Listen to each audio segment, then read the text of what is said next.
Star plus के serial ये रिश्ता क्या कहलाता है में अब हर रोज ड्रामा होता नजर आएगा क्योंकि विद्या और शिवानी एक ही घर में हैं।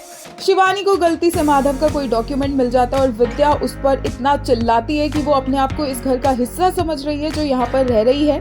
और अभीरा उसके डिफेंड में जब आगे आती है तो विद्या बोलती है कि अभीरा किस हक से इस घर में खड़ी हुई है और किस हक से वो शिवानी की साइड ले रही है। इतने में अरमान वहाँ से आता है और बोलता है कि अभीरा उसकी वाइफ है और ये सुनकर सब शॉक्ड रह जाते हैं। अरमान बोलता है कि वो लोग डाइवोर्स नहीं ले रहे हैं, वो एक दूसरे के साथ रहना चाहते हैं। शिवानी डाइवोर्स का नाम सुनकर थोड़ी सी शॉक्ड होती है पर अरमान उन्हें समझा देता है और सारे घर वाले खुश हो जाते हैं कि अभीरा और अरमान ने ये इतना अच्छा डिसीजन लिया अलग ना होने का।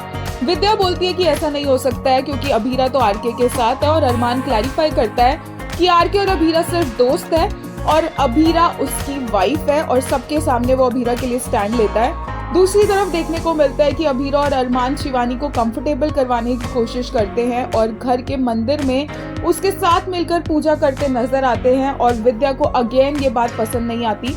विद्या वहाँ पर आती है और शिवानी विद्या को थैंक यू बोलती है उसके बेटे अरमान को इतने अच्छे से पालने के लिए, इतनी अच्छी परवरिश देने के लिए। लेकिन विद्या कोई भी स्मॉल टॉक करने के मूड में बिल्कुल भी नहीं है।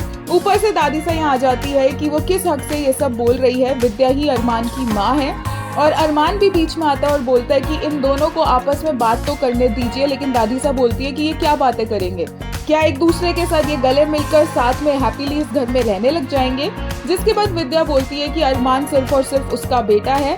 अरमान को वो एक ऐसी जगह पर लाकर खड़े कर देती है जहाँ पर डिसीजन लेना बहुत मुश्किल है। विद्या अरमान से बोलती है कि वो अपने पैदा करने वाली माँ और अपनी पालने वाली माँ में से किसी एक को चुने और वो उसको ही चुने, शिवानी को नहीं, क्योंकि उसने उसको पैदा करके छोड़ दिया था। विद्या बोलती है कि मैं रात भर जागी हूँ अरमान को बड़ा करने के लिए और मैंने उसको अपनी ममता से सींचा है। अभीरा को विद्या पुरानी बातें याद दिलवा देती है कि कैसे अभीरा से भी उसका बेटा छीना गया था और अभीरा को कितना बुरा लगा था। विद्या अभीरा से बोलती है कि अभीरा ही उसको समझ सकती है और अरमान काफी इमोशनल होता है विद्या की ये सब बातें सुनकर। विद्या अभीरा से बोलती है कि अरमान सिर्फ उसकी सुनता है, वो प्लीज अरमान को बोले कि वो विद्या को ही अपनी माँ माने।